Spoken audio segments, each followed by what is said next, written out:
कहानी दोस्त की। एक बार की बात है, एक छोटे से गांव में आदित्य और विजय नाम के दो दोस्त रहते थे। वे साथ में खेला कूदा करते थे। कोई भी काम हो साथ में करते या कहीं जाते तो साथ में ही जाते थे। वह एक दूसरे के सहारे रहते थे। दिन भर साथ में कठिनाइयों का सामना करते थे और खुशियों का अनुभव करते थे। एक दिन जब वो घूमने निकले तब उन्होंने गांव के पास के जंगल में एक पुराना छोड़ा हुआ केचुआ देखा। वो उसके पास गए और उसे सूखा हुआ पाया।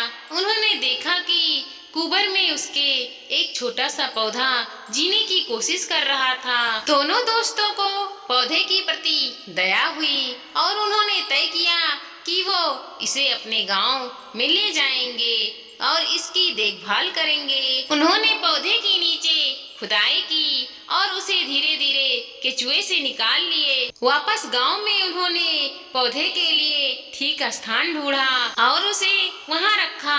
उन्होंने उसे आशा नाम दिया क्योंकि उन्होंने सोचा था कि वो आशा और सफलता की संकेत है। समय के साथ आदित्य और विजय अलग अलग देशों में चले गए।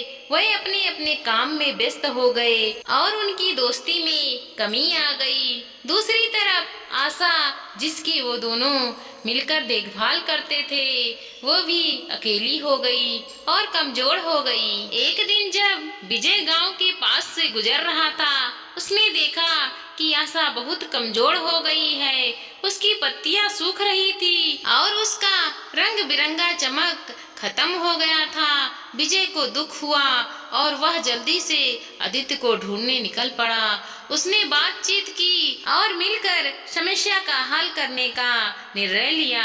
उन्होंने पौधे को पानी दिया और सुरक्षित स्थान पर रखा और उसकी सुरक्षा के लिए सारे उपाय किए। उसे बचाने का भरपूर प्रयास किया।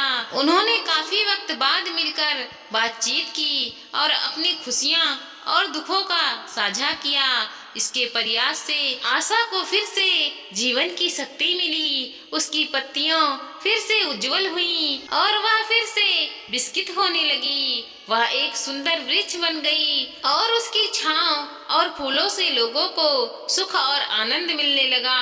इस वृक्ष के समुदाय एकजुट और दोस्ती की महत्वपूर्णता को याद दिलाई। आदित्य और विजय ने उस दिन से एक महत्वपूर्ण सबक सीखा।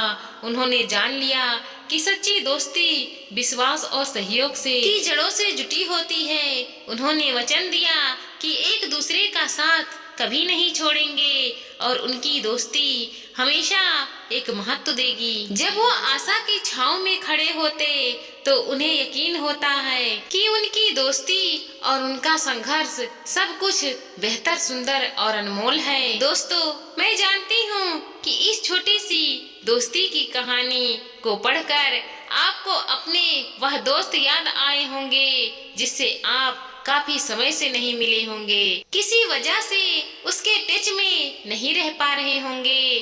तो चलो उनसे मिलने की आज से ही कोशिश शुरू करें। इस कहानी को उनके साथ शेयर करो ताकि उनके मन में भी यही ख्याल आए और आपकी दोस्ती को एक नया रूप, एक नई ताकत मिल जाए।